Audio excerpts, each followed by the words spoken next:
Welcome back. He still has a job, and we don't know why. Ten Hag, that is. Ten Hag, still in a job. After an interesting result at Aston Villa, as you'll see, all the results from the Premier League. Scrolling up the screen right now. Villa, a 0-0. Fulham, Man City, a 3-2 win for the Blues. Fulham was impressive. They were super, super good. There was a passage of play that was going around Twitter that they connected, 25, 30 passes, strung it all together, created a really good opportunity. They didn't finish and capitalize on it, but they still created such a beautiful opportunity from a really great sequence of passing that shows how good Fulham can be and how good they were against City. Fulham is a very impressive team. Obviously, they have Anthony Robinson, an American, the left back. Shout out. One of the GOATs. Probably one of the best in the Premier League right now. I think a Fulham fan would argue he's the best. I'm going to argue he's the best. I'm going to argue he's the best. Because I'm American. Yeah. Okay. Fulham, though, 3-2. That sequence Trevin's talking about just kind of sums up how well Fulham played, even though it is a 3-2 loss. It's to Manchester City. It's a pretty impressive thing to do. To play the way they did, the way to show out. They should be impressed. I mean, obviously you want to get points. You're not fully satisfied unless you get something out of it. You know what I mean? But none of them should be going out of that game with their heads down. Yeah, feeling anything but pride in what they did. Because they, like Tanner said, it's City. Nobody really expects you as a bottom half team to really put up much competition. But Fulham, credit to them. All through the squad, the coaches, everybody, credit to you. Obviously, we're saying that for a loss, but at the same time, you gotta kind of... It's a City, we're just good. It's off of some moments of brilliance. I mean, Kovacic, guys stepping in for Rodri.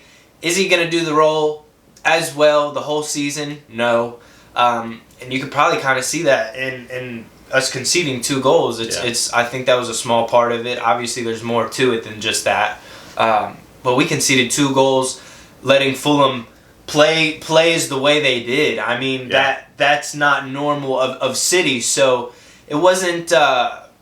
It's not what you want to see. But 2 goals from him, that's what you want to see on the attacking half of the field, which we should be outscoring teams in the Premier League. That's what we want to be doing.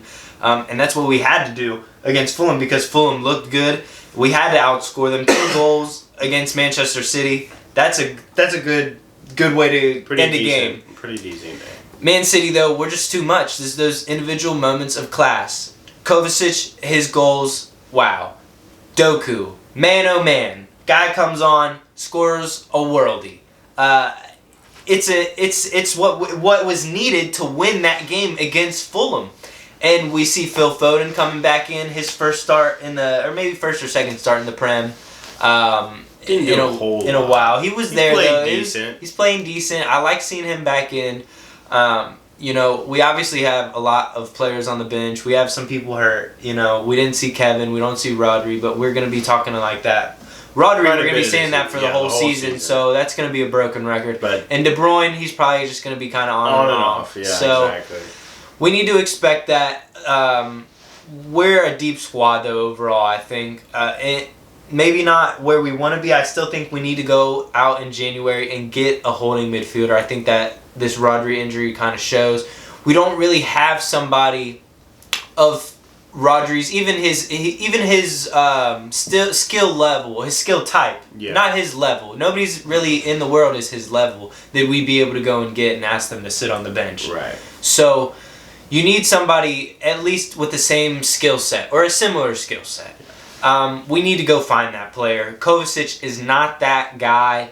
Offensively, great. With the ball, love him. Defensively, though, it's just I don't know. You can't trust him every game. Exactly. In and out of it. And in and out, every once in a while to throw him in, that's cool. But to actually say, hey, you're going to be our guy from here on out, that's a little dicey for me if I'm a City fan. I think that's a lot to ask of him to be playing that 6 week in and week out, especially in the Champions League games and because you won't see the best of him in that either.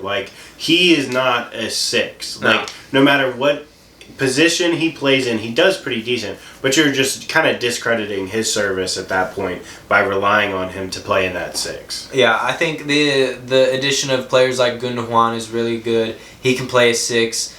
Obviously not to the level of Rodri, and he's not even to the level of Gundogan of 2 years ago when he was on City. Yeah.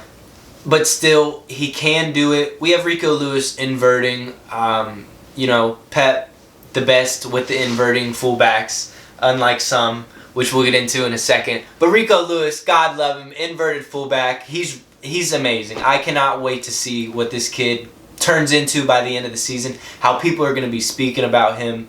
I think this year is his year. And I think it's kind of because Kyle Walker's kind of, on the down side. But overall, 3-2 against Fulham. Fantastic goals from Kovacic and Doku, so hats off to them for that. We get the win, 3 points, What more can you ask for? Couple of big teams dropped points this weekend, and, United weren't excluded from that. Kind of surprised we didn't get played off the park, honestly. Coming into this game, we saw in the midweek on Thursday, we played in the Europa League, the A competition. Yeah. I have to say it every time, but we didn't play particularly well, but at the same time, it's a midweek game in the Europa League. For me as a fan, it's hard to get up for it. The players, they got to be able to get into it, but it just carried over into the weekend. I mean, you end up with 2 draws out of these last 2 games, and it kind of just puts a stalemate on everything with Ten Hag right now, because if he goes in and they lose against Villa, he's done, it's over, whatever. Even though I don't think that they should have made that decision based on 1 game or whatever, but I think the writing's on the walls, honestly. This guy is like I said in the last video, he's not meant for it. They were not good enough against Villa. This Aston Villa, Manchester United at Villa Park, this game was so fucking boring. Like, this It really was. It seemed like Villa weren't really interested too much. You could see United, they're doing their thing. Johnny Evans, we got to give our hats off to Shout Johnny out. Evans, and we'll get to some individuals in the United team. I'm sure Trevin will address that. Oh yeah. But overall, it's just we continue to say it week after week. It's just not good enough. Yeah, that's what it comes down to. It's just not good enough. We've seen so many moments with this team where they're so free-flowing and they're open in the midfield, and, they make one pass and teams are just slicing us open, just leaving the defenders, and it's rough. And they've played so poorly in that system so much. So I guess Ten Hag's like, fuck it, I'm going to throw whatever I can. Johnny Evans and Harry Maguire, shout out, kept a clean sheet. They did well. Onana, All good right. saves. Also, Onana has been quietly one of the best goalies in the Prem this year. Has saved far over his expected goals allowed. Like, the game against Tottenham should have been, 5-1, 5-0. Yeah. It shouldn't have been as close as it was in a lot of the games because of him. He's done really well this year. But, for whatever reason, he decided, I'm going to sit back and I'm not even going to do anything attacking-wise. Like, I'm going to just let Rashford and Garnacho run from the halfway line and see if they can do something. Because that's going to, win a game. The midfield, all right. Defensively, I think there's a lot to take from this game, and I think the next coach to come in is going to take from this. I truly think that he'll be gone here soon. I really do. If they keep him until January, it's just kind of like, what's Delaying the point? inevitable. What's the point? It's another season wasted. We at that all point. know. Yeah. So at some point you have to think, what can we do to maybe rejuvenate the confidence in players like Rashford, players like De Ligt, who you really need it from that guy, a new signing, somebody who's You'd think somebody kind of struggled at his last clubs. He kind of needs a bit of a well, if we're being honest here, he hasn't lived up to his expectation as we saw in Ajax when he previously was under Ten Hag. Right. And he hasn't I would really agree. been able to get the same out of him. He's not a world-class player like everybody thought. But at the same time, you have to be able to... Like, he was signed by Ten Hag for Ten Hag. Like, he is a coach, obviously, that he likes and that he wanted to play for. So how you, like, to me, a lot of that doesn't fall on him only because he was so desperately wanted and relied on, and he's not being put in a position that he was in at Ajax where he can succeed, because this team is not the same. It doesn't play the same way. Completely different. By no means does he have any like reliable help right now. I think Martinez could be playing a little bit horrible better this year. He's honestly not defensively. Been that great this Dalot. So there's a lot of Don't players even get me started out. about the fucking inverted wingbacks that go and play DM and allow Casemiro to get further. Casemiro, another guy than to talk Bruno. about. Casemiro created the only decent chance the game against Villa, and you know it didn't. Nothing came of it, but he created a decent chance. But it's so often this season that he's ahead of people. That Kobe Manu is playing the 6, and it's like the system in and of itself isn't working. You can't keep doing this and thinking with these players, all right, this is what I'm going to be able to do. That's what it is. That's the problem. And it's not just the players not being able to play his system. It's you're not implementing the best system for your players. That's the problem. That's the biggest problem.